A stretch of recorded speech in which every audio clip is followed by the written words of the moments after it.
A Mão Livre.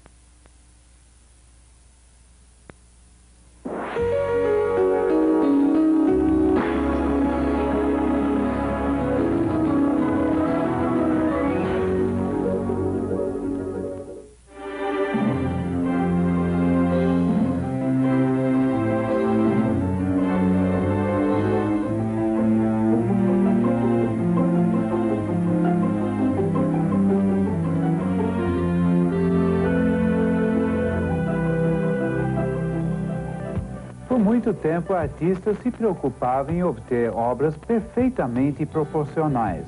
Os gregos da antiguidade veneravam as proporções perfeitas, que chamavam de áureas, ou seja, douradas.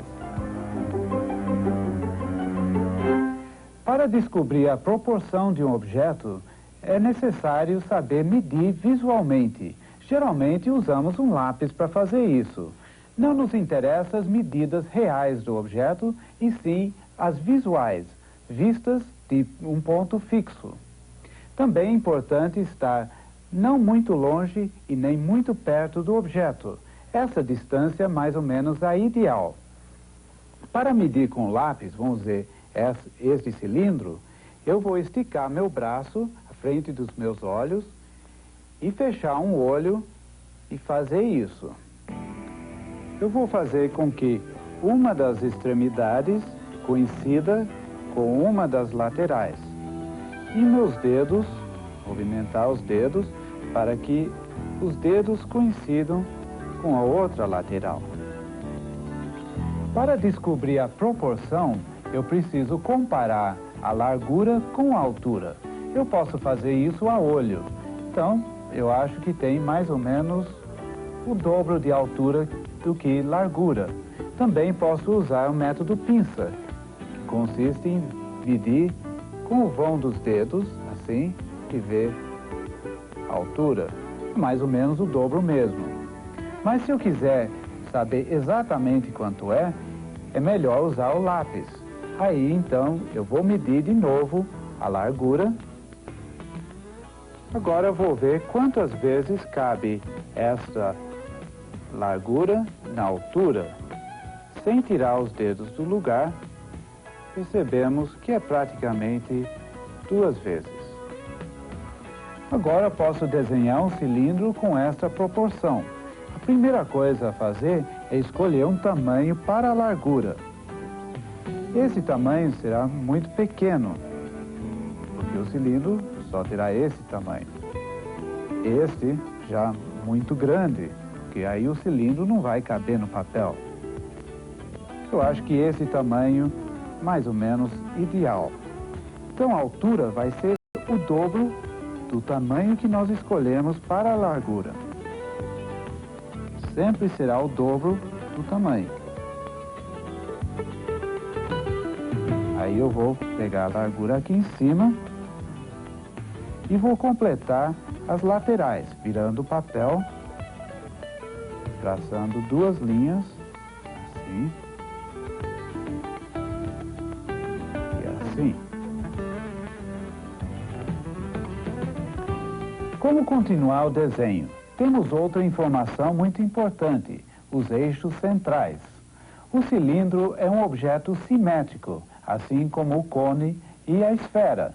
Portanto, tem um eixo central passando pelo seu meio.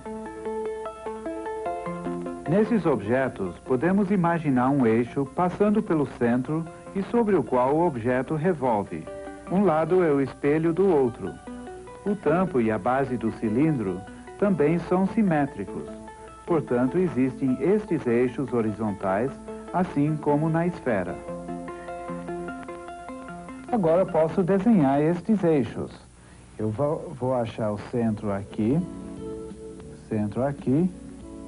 fazer este eixo central vertical, com linhas leves. Com outro aqui e outro aqui. Eu vou desenhar esse cilindro com o tampo aparecendo mais. Então eu vou fazer um ponto aqui e outro ponto aqui. Desenhar uma elipse com linhas assim, várias vezes. ritmo. Depois afirmar essas linhas. Achar a linha ideal para o formato. Assim. Aqui. Aqui. E completar a base com um arco.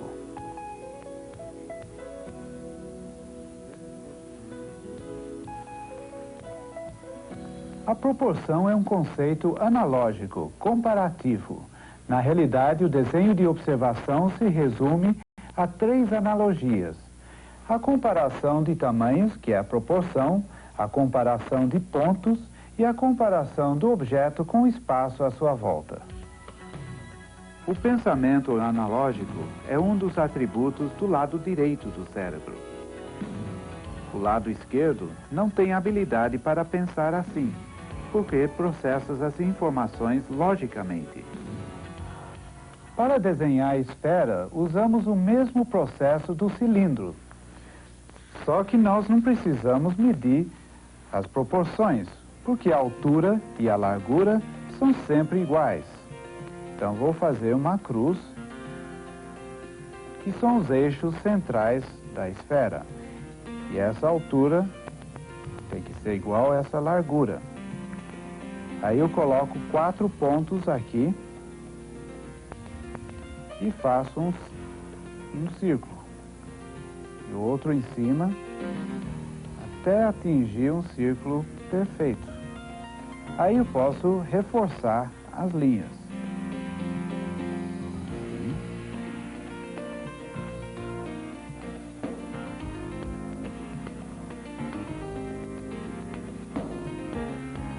Para ter um aspecto de esfera sem luz e sombra, colocamos linhas assim.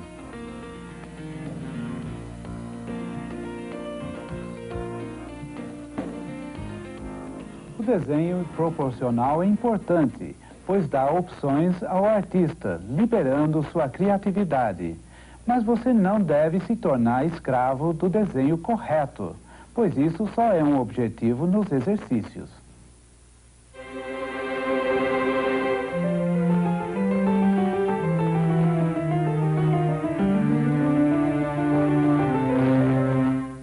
Primeiro, desenhe vários cilindros e esferas, medindo as proporções. Depois, tente desenhar algo mais complexo, como este vaso. Vamos desenhá-lo da mesma maneira, usando um eixo central, medindo as proporções. A base cabe 2 vezes na altura. Então, vou escolher esse tamanho para a parte de baixo. Aí terei esta altura total para o vaso. Vamos ter um eixo aqui, outro aqui. Agora eu preciso medir a largura na parte mais alta. E também no meio.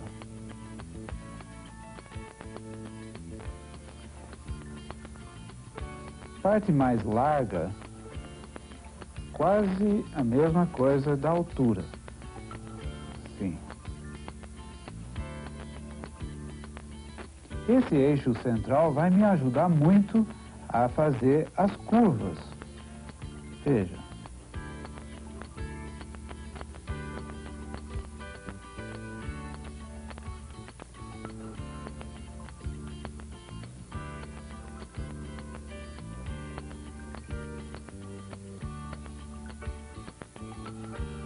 Agora temos um arco aqui embaixo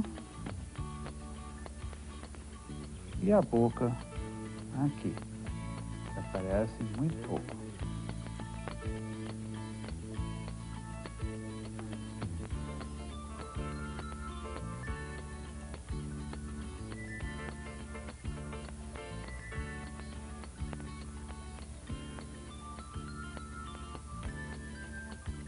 Também é interessante desenhar um ovo só de imaginação.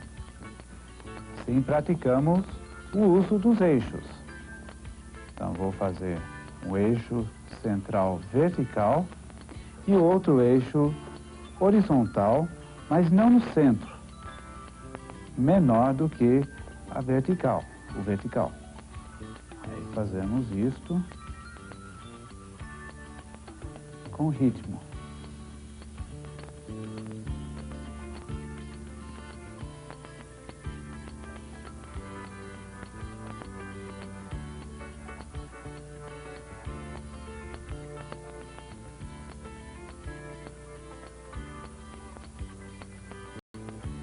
Esses desenhos são cansativos, porque exigem concentração constante e você precisa medir muito fechando um olho.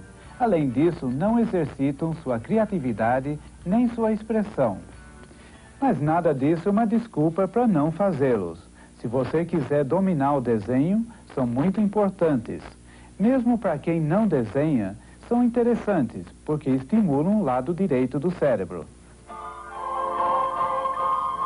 Qualquer um que toca um instrumento musical sabe da importância dos exercícios musicais.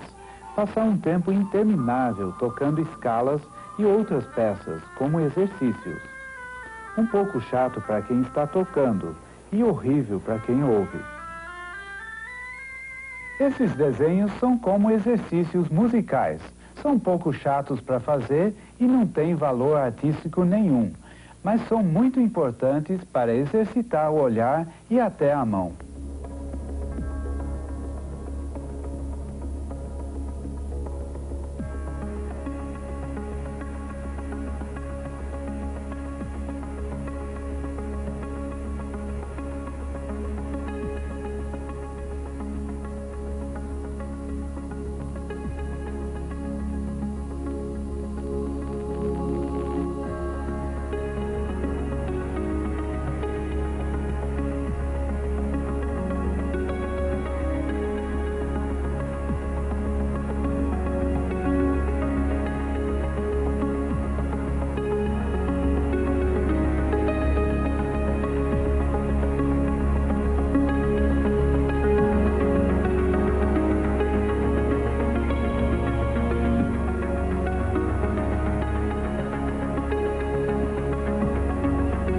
Agora, neste desenho, posso exercer minha criatividade e sensibilidade, além de utilizar meus conhecimentos da proporção.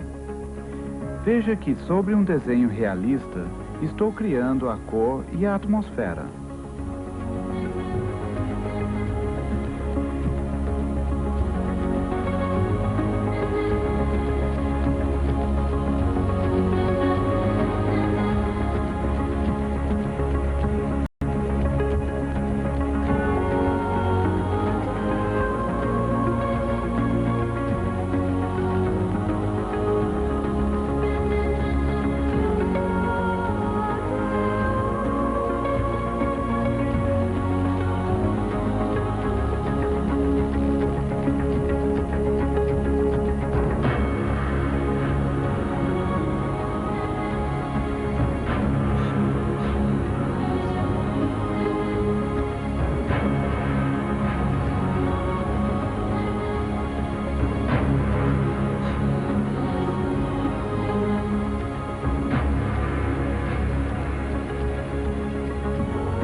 Nossa língua portuguesa. Apoio cultural. Fundação Nestlé de Cultura. Nossa língua portuguesa.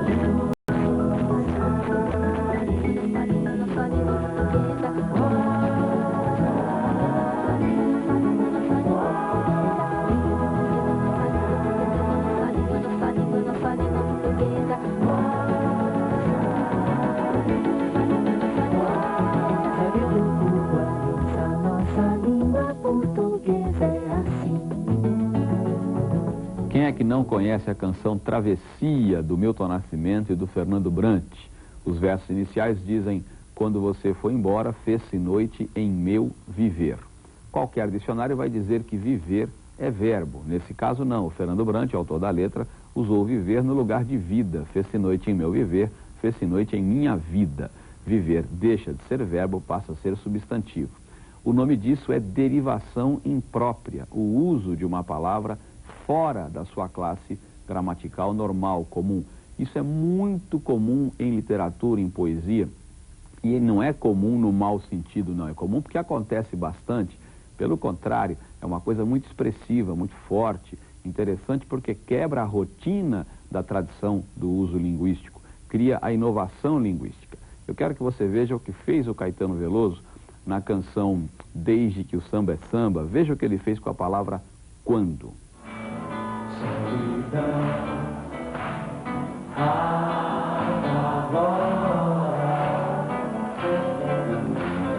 Tudo demora em ser tão ruim, mas alguma coisa acontece no quanto agora eu vi. Cantando eu mando a tristeza embora. Quem é que construiria no dia a dia uma frase dessas? Mas alguma coisa acontece no quando agora. Obviamente ninguém, isso não é comum no linguajar do dia a dia. Mas em literatura, no texto poético, isso é perfeitamente possível. O Caetano usou a palavra quando, que normalmente é conjunção para indicar um tempo específico. Quando eu vi você passar, meu coração disparou. Ele usou o quando para indicar um tempo qualquer. Alguma coisa acontece no quando agora. Até pode ser o tempo momentâneo, o tempo do presente. Ou um tempo qualquer, um tempo que não tem tempo, um tempo qualquer. Isso aconteceu porque o Caetano subverteu o uso tradicional da palavra quando. Veja agora o que faz o Drummond, o Carlos Drummond de Andrade, no poema O Enterrado Vivo. Veja o que ele faz com a palavra sempre. É sempre no passado aquele orgasmo, é sempre no presente aquele duplo, é sempre no futuro aquele pânico. É sempre no meu peito aquela garra, é sempre no meu tédio aquele aceno, é sempre no meu sono aquela guerra. É sempre no meu trato o amplo distrato, sempre na minha firma a antiga fúria, sempre no mesmo engano outro retrato. É sempre nos meus pulos o limite, é sempre nos meus lábios a estampilha, é sempre no meu não aquele trauma. Sempre no meu amor a noite rompe, sempre dentro de mim meu inimigo, e sempre no meu sempre a mesma ausência. Você notou? Sempre é advérbio normalmente, indica o tempo em que as coisas acontecem. Eu sempre faço tal coisa. O Drummond usou a palavra sempre o tempo todo como advérbio de tempo. Mas no último verso ele disse sempre no meu sempre. Ele substantivou a palavra sempre, usou-a como substantivo para indicar uma coisa diferente, como se cada um tivesse o seu próprio sempre. E no meu sempre, ou seja, no meu tempo constante, na minha vida, no correr da minha vida, acontece tal coisa. Isso aí, eu repito, se chama derivação imprópria, uso de uma palavra fora da sua classe gramatical normal, e é absolutamente expressivo, correto, válido, bom. É uma questão apenas de talento para criar. É isso aí. Língua. Nossa língua portuguesa. Pouco antes de morrer, o grande escritor e jornalista Otto Lara Rezende escreveu na Folha de São Paulo um artigo em que ele dizia que que o pronome cujo bateu asas, voou, virou ave migratória. Esse texto até caiu numa questão do vestibular da Unicamp, justamente a partir do problema do cujo. É verdade, no dia a dia nós não usamos cujo na linguagem tradicional do dia a dia no Brasil. As pessoas dizem, aquela mulher que o marido é médico, aquela mulher que o marido, mas quem é médico? O marido da mulher, o marido dela, portanto aquela mulher cujo marido é médico. O pronome cujo deve ser usado quando se estabelece a relação de posse. Então não se deve dizer aquela mulher que o carro foi roubado, e sim aquela mulher cujo carro foi roubado. O carro dela foi roubado. O delegado suspeita de algumas pessoas que o nome ele prefere não revelar. Não, ele suspeita de algumas pessoas cujo nome, essas pessoas têm nome, então eu digo às pessoas cujo nome ou cujos nomes o delegado prefere não revelar. Veja o que acontece na canção que o Ivan Lins vai cantar pra gente aí, uma canção muito bonita. Veja o que acontece com esse problema, depois eu volto a conversar com você.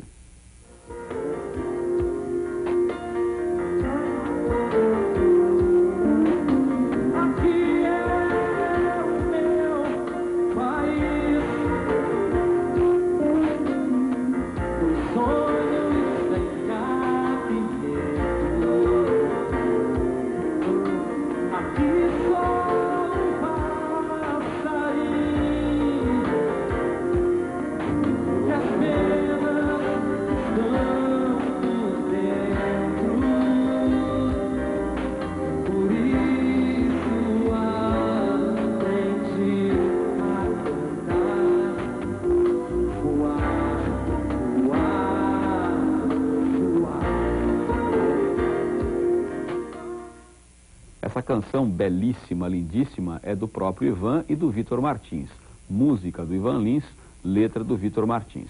E a letra diz a certa altura de um passarinho que as penas estão por dentro. Passarinho que as penas estão por dentro. O passarinho, aliás, passarinho é forma corretíssima, diminutivo de pássaro, passarinho, passarinho. O passarinho tem penas, as penas são dele e essas penas estão por dentro. Portanto, passarim cujas penas, e não passarim que as penas. Eu imagino, aliás, eu não imagino, eu tenho certeza, o Vitor sabe que essa é a forma correta. Ele deve ter preferido a forma que usou, talvez em função da frase musical, ou talvez até da própria normalidade do uso nisso no Brasil. De qualquer maneira, não é possível abonar isso como uso culto, como uso correto. Não é possível mesmo. A frase correta, a frase dentro do padrão culto da língua seria um passarim cujas penas estão por dentro.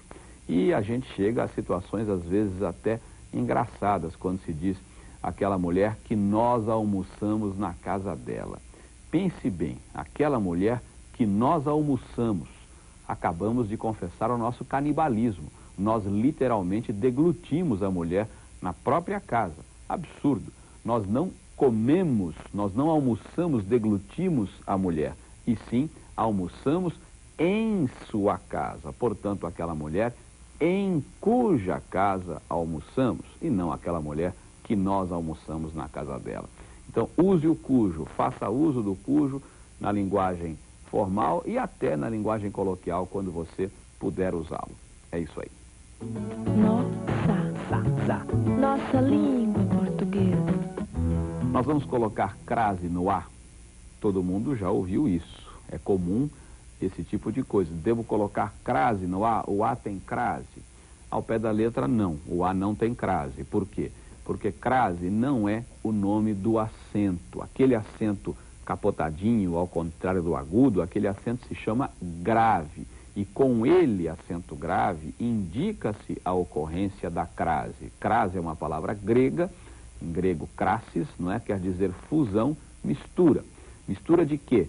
Em gramática nós pensamos em crase quando ocorre fusão de duas vogais iguais, dois As, basicamente. Então se eu disser, o quadro pertence ao museu, ao é A mais o A do verbo pertencer, se uma coisa pertence, pertence a, o artigo masculino da palavra masculina museu. Se eu trocar museu por pinacoteca, que é palavra feminina, é óbvio que esse o virá A mais A, fusão. crase. E essa crase é indicada pelo acento grave, certo? Outra coisa importante é que não se deve ler esse A espichado, como se fossem 2 ou 3. O quadro pertence à Pinacoteca. De jeito nenhum. Esse A é lido normalmente. O quadro pertence à Pinacoteca. Agora eu quero que você ouça uma canção antológica do Noel Rosa. Quem vai cantar pra gente é a Inesita Barroso. Note o primeiro as que aparece aí logo no começo e pense se ele deve ou não receber o acento. Vamos ver. E as pessoas que eu quero, diga sempre que eu não presto, que meu lar é um botequim, que eu arruinei sua vida, que eu não mereço a comida que você pagou pra mim. E as pessoas que eu detesto, diga sempre, claro que você notou que há uma inversão, diga sempre as pessoas, diga a alguém.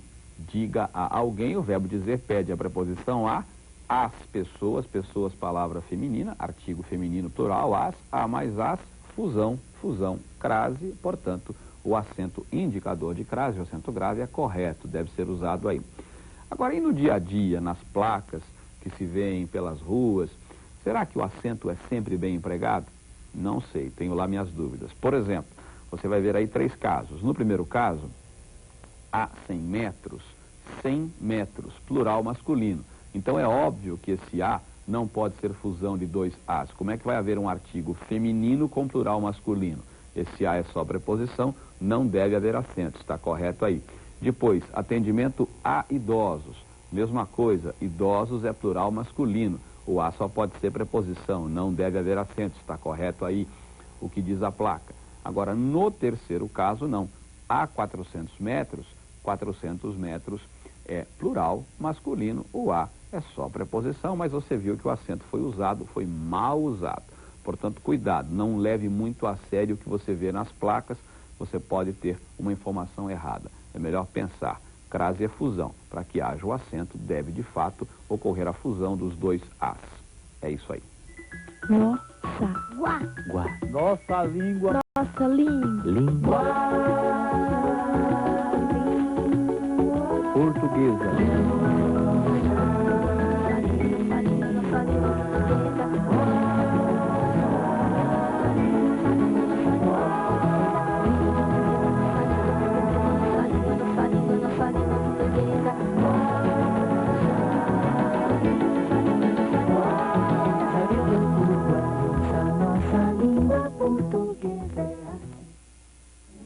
Nossa língua portuguesa. Apoio cultural.